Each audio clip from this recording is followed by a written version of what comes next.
Welcome to the broadcast. Welcome to the replay, and for those of you joining me live, today we're going to be talking about make your message memorable. Brain facts that all speakers should know in order to make sure that their information gets stored in long-term memory. While people are joining, let me turn this around. Hello there. Oops, let me move that, move this up. Hey Terry Lynn, how you doing? My name is Joe, and today we're going to be talking about how to make sure your message is remembered. Brain facts, things that we know about the brain. Hello. Hey VAGM1, welcome. I'm going to start in about 30 seconds, but I want to quickly welcome people who are joining live. While people are joining, please give me a little shout out if this is your first time. Hey AKO, hey Night Gaming 23, welcome to the broadcast. What we're talking about today is, let me go grab my brain.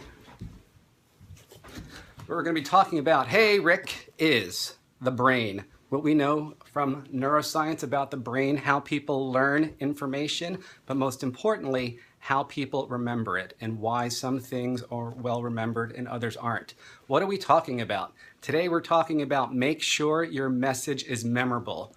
Am I a medical doctor? Great question. The answer is no. I have a PhD in physics. I am a program chair at Cabrillo College in Santa Cruz, California, but I have been studying the brain for the last 10 years, training other teachers in brain-based teaching techniques, and then training students in how to learn faster given what we know about the brain.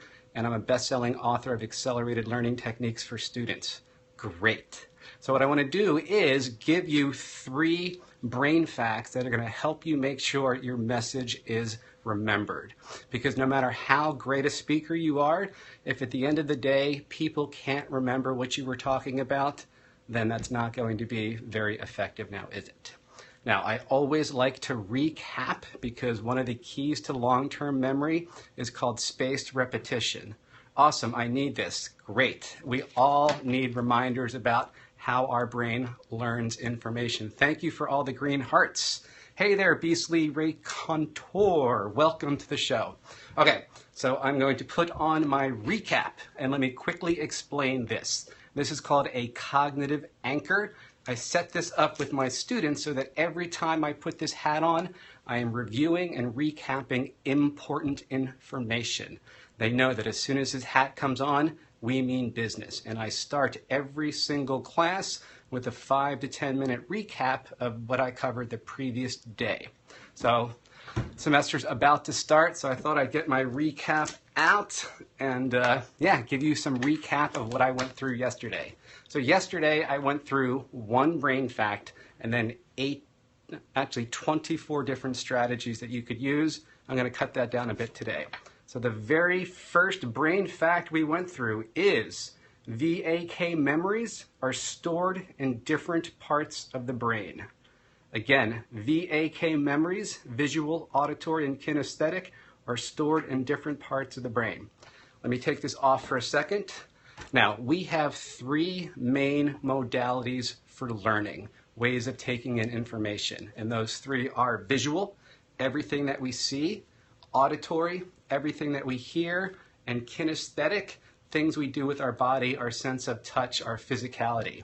And the key piece of information here is these different memories are stored in different parts of the brain. Visual memories are stored in a part of the brain called your visual cortex. If you touch the back of your head, your hand is right above the part of your brain which is allowing you to watch this broadcast. Hello, those of you joining. Auditory memories. Auditory memories are stored in our temporal lobes, also called our auditory cortex. And if you put your hands right above your ears, you have an auditory cortex on each side. And then kinesthetic memories are stored in what's called our somatosensory cortex. And if you were to take your hand and go from ear to ear, it's almost like a headband going from ear to ear. This is where kinesthetic memories are stored. What does this mean? Why is this important? It's important because if you teach only one way, that means the information is only going to be stored in one part of the brain. What you want to do is anytime you're presenting information, you want to make sure that you present using visual, auditory, and kinesthetic strategies. Again, those are visual, auditory, kinesthetic. This is how I teach teachers, and you'll see adding gestures to your content is a great way of remembering it. So we went through the fact that VAK memories are stored in different parts of the brain. So let me give you 15 specific strategies that you can use when presenting information: 5 visual, 5 auditory, and 5 kinesthetic. Hey, Neuron MD44, welcome. You are a regular. Thank you so much for joining. Okay, I went through 24 different strategies yesterday, and I'm learning how to do this on Periscope. I tried putting them on pieces of paper, didn't work out. Trying a new strategy, going back to index cards. Hey, Goddess Michelle. So, 5 strategies that are going to incorporate a visual component. Very first one is use flip charts and hang them around the room. I love using flip charts when I do my fun shops, and a great thing to do is as soon as you're done with a flip chart, actually physically hang it on the room. I love the flip charts that have those little post-it notes on the back, so you can literally just take it off and stick it on stick it on the wall. And then what you can do is a great way to review information. Once you get 6 or 7 or 8 flip charts hanging on the room, it's called a gallery walk. Have students stand up, get together in groups of 3 or 4, and then walk around the room, pausing under each flip chart, and then discussing what was being taught with that flip chart. Really great review. Second visual strategy is use color and color code your content. As a teacher, I always use at least 4 colors on the whiteboard, and I have a certain color strategy. So red means one thing, blue means another, green means another, and so on. And I recommend my students get those little Bic clicky pens. And it's really funny, every time I change colors on the whiteboard, I get this symphony of clicks from students changing colors on their Bic pen. So 2 strategies so far: use flip charts for content, and then hang them along the wall when you're done, and then use color. I recommend at least 3 colors. Try not to use more than 5. It starts to get distracting. Visual strategy number 3 is use pictures, diagrams, and videos. Anytime you're showing slides, your slides should mostly be pictures, diagrams, and videos. One of the big mistakes I see speakers make is they have PowerPoint slides that are just filled with text. Way too much text. I don't know who's giving me all the green hearts, but I really appreciate it. And I just discovered an easy way to give hearts now is using 2 fingers. Hey, Mo, welcome to the broadcast. Okay, another visual strategy you can use: anchor content to a specific prop or location. Anchor content to a specific prop or location. I already showed that a prop that I use is my recap. Every time I put this on, students know I mean business. We're reviewing only the most important information, and they know that I expect questions. Another prop I showed yesterday, that was easy button. I love this. That was easy. Every time we get through a difficult problem or student asks me a great question, That was easy. they hit the "that was easy" button. You'll see a lot of times when I'm doing these broadcasts, hey Mark, I'm showing a brain. That's just reminding people that this is the brain and that's what I'm talking about. And then also what do we have here is, last one, also anchoring specific information to location. So as a teacher, I may present new information in a different part of the classroom, or if I'm asking questions, I might go to another part of the classroom. If you are presenting from a stage, think about presenting certain types of material in certain parts of the stage, and that'll start to anchor that information to that specific location. And then visual strategy number 5 is use visual language. Things like, picture this in your mind's eye. Can you imagine this? I lost my train of thought. You want to use information that's encouraging people to visualize the things that you're saying in your mind's eye. For those of you who are just joining, my name is Dr. Joe McCullough, and we're talking about brain facts that every speaker should know in order to make sure that your message gets remembered. I'm not speaking about public speaking skills per se, but talking about what we know about the brain and how you can use that information to teach more effectively and make sure your information gets remembered. Very first brain fact I went through is visual, auditory, and kinesthetic memories are stored in different parts of the brain. Visual memories are stored in your visual cortex. Auditory memories are stored in your temporal lobes or your auditory cortex. Kinesthetic memories are stored in your somatosensory cortex. We went through 5 specific strategies for teaching using a visual component. Now let's go through 5 auditory strategies. First one, use music. Every presentation you give should have some kind of component of music. What I do as a physics teacher is I have upbeat contemporary rock and roll playing as soon as students are coming in.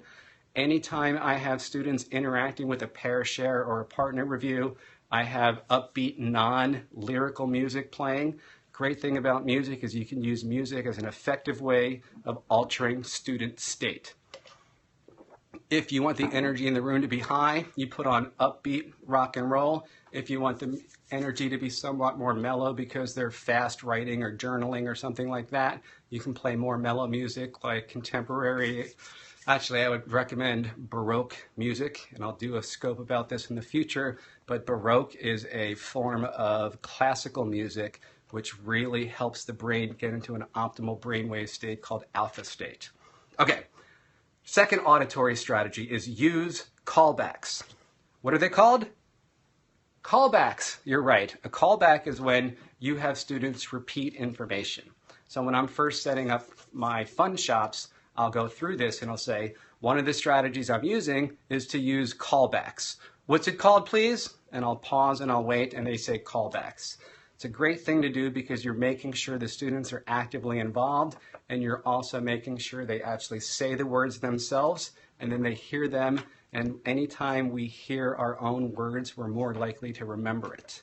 3, use vocal variations and, really important, purposeful pauses. I love using purposeful pauses. I've been experimenting with this. Purposeful pause is when you're saying something and then you pause for 3 or 4 seconds before you finish it. So you might say, one of the most important things to keep in mind as a speaker is, and then you say it. Pause for 3 or 4 seconds, make sure people are hanging on your words, they can't wait to hear what you have to say, and then BAM! You drop a knowledge bomb. And then vocal variations, meaning sometimes you're talking really loud and you're using high voice and low voice. Sometimes you're talking really low, but auditory learners love vocal variations. Think about varying your tone. Auditory strategy number 4, provide opportunities to, I can't read that, provide opportunities to review with a partner. We're going to talk about this, but I think about every 10 or 15 minutes getting my students interacting some way. I use a clicker system in class that I'll talk about on a future scope, and if you're a teacher, I highly recommend it. Hey there, Jennifer, welcome to the broadcast. And then auditory strategy number 5, create a song, chant, or rhyme for key content. You'll notice every single time I say visual, auditory, kinesthetic, I'm doing this motion. It's because I've taught it so many times and I have this gesture associated with it that there's such a strong tie in my brain between VAK and this motion. And if you have a key piece of content you want to make sure your students remember, think about using some sort of gesture with it. Another one I use a lot when talking about the brain is neurons that fire together, wire together. Neurons that fire together, wire together. It's just a little content. It helps you remember it. And then let's quickly talk about 5 kinesthetic strategies. So try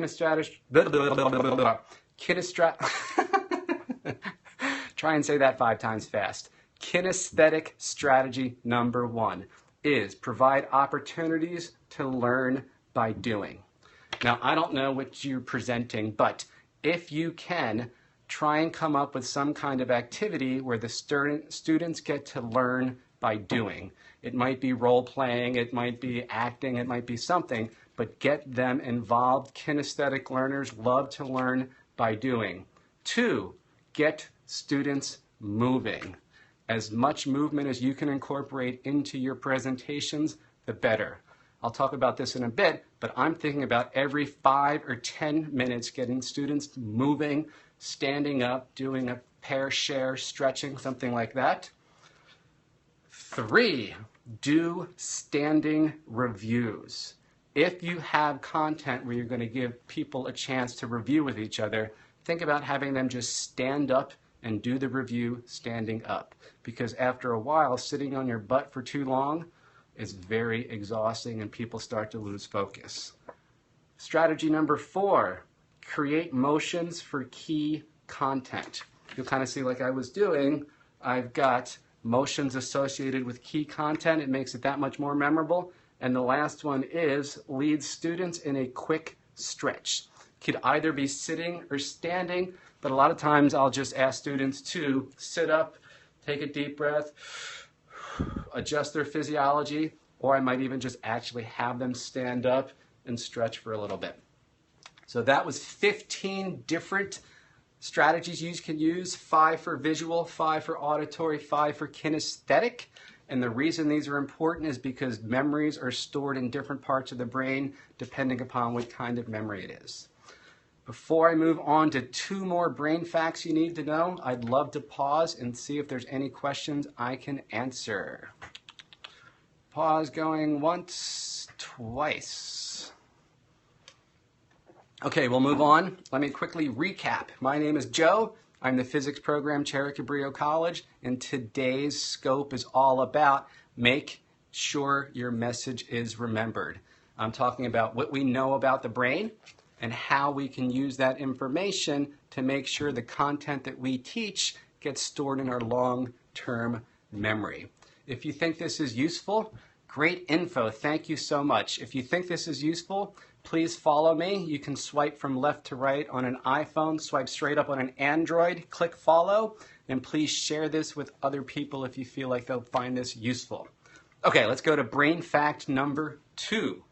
Brain fact number 2 is, I need to get my glasses.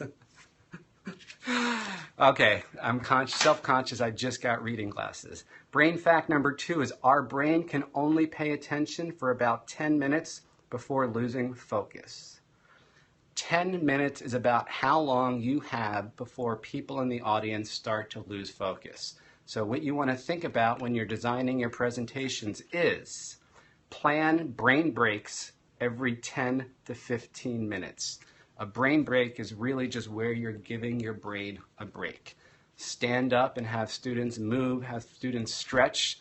I went to a presentation where every 15, 20 minutes they would show a funny YouTube video. It breaks it up so you're not sitting there passively for an hour, and even if you go on and on and on, after about 10 or 15 minutes, you've lost a bunch of your audience. Their mind is wandering. So really think about every 10 minutes building in some kind of brain break.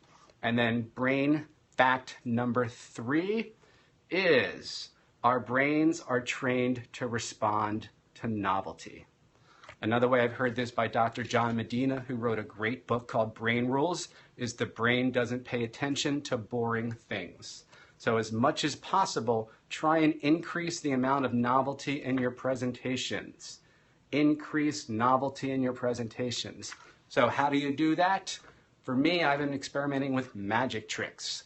Every once in a while, I'll be presenting something, and then I'll do a magic trick that is completely unexpected. And when that happens, students' attentions just shift, and you've got their full attention. And the reason our brains respond to novelty really has to do with evolution. Over millions of years, the things that really stick out and make our brain shift focus are things that are different than the everyday circumstances that we see. Okay, I wanted to keep this scope kind of short today. Yesterday's scope was 25 minutes, a little bit too long. So what we talked about are brain-based tips to make sure your message is remembered. It doesn't matter if you're a teacher, a trainer, a coach. Anytime you're presenting information, what we want is that information to be remembered. Not just an hour later, but a day later, a week later, a month later. And 3 things we know about the brain that'll help. 1, we store memories in different parts of the brain. Visual, auditory, and kinesthetic memories are stored in different areas. What this means is if you want your message to be remembered, teach it using multiple teaching modalities, incorporate visual, auditory, and kinesthetic. Second brain fact we went through is the brain can only pay attention for about 10 minutes before losing focus. What this means is that as a presenter, you want to be thinking about building in brain breaks every 10 or 15 minutes, getting students moving, showing a video, kind of in a sense resetting the clock so that you have another 10 or 15 minutes of full attention before they start to lose focus. And then brain tip number 3 is the brain responds to novelty. We've been trained over millions of years of evolution to look for things that are different. So think about using novel teaching strategies, things that stand out. You might wear costumes. For me, I use magic tricks. It could be something unexpected. It depends upon your personality and what you're presenting. Okay, let me pause and see if there are any questions that I can answer about what I've covered so far. Over the next day or 2, I'm going to share a couple more brain-based facts that we know about how people remember information and how you can use that as a presenter to make sure that your content sticks in your students' long-term memory. Any questions? If there are no questions, thank you so much for taking the time to check out my scope. My name is Joe, and I am on a mission to deliver daily doses of dopamine through education inspiration. What was the brain fact I missed? Thank you, Eddie. Let me go through my little cards here, and I gave 3 brain facts. Thank you. I'll quickly review. Brain fact number 1, VAK memories are stored in different parts of the brain. What this means is if you want your content to be memorable, you have to teach it using different modalities, visual, auditory, and kinesthetic. I went through 15 different modality or teaching strategies today. Yesterday, I actually went through 24. You can check out the replay. 2, our brains can only pay attention for about 10 minutes before we lose focus. As a presenter, you want to think about at least every 15 minutes, ideally every 10 minutes, doing some kind of brain break where you're getting students moving, or you're giving them a slight 10 or 15 second break before you barrel on with more content. And then brain fact number 3, our brains are trained to respond to novelty. The more novel we can make our presentation, the more memorable it's going to be. Hey, Bobber, welcome for joining. We are pretty much at the end of the broadcast. Really quick, my name is Dr. Joe McCullough. Hi. I am the physics program chair at Cabrillo College, and we've been talking about the brain, what we know about the brain, and how you can use that as a speaker to make sure your message is remembered. If you're just joining, please swipe from left to right, follow me, and you can watch the replay. And I also post all of these on my YouTube channel. You can search for Joe McCullough. Well, thank you so much for joining me. Tune in tomorrow. Do you know how intuition is structured? Great question. The answer is no. I don't know how intuition is structured in terms of the specific neuroscience behind it.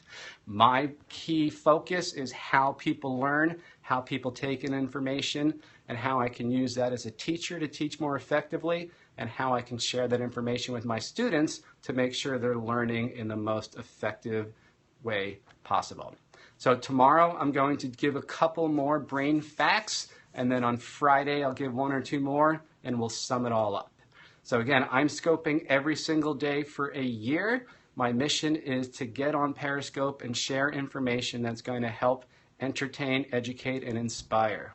Cool. Well, thank you so much for watching. My name is Joe, and I look forward to touching base with you tomorrow. And last opportunity for questions before I sign out. Going once, going twice. Sold for no dollars. Okay, thank you for joining, and I will catch you tomorrow.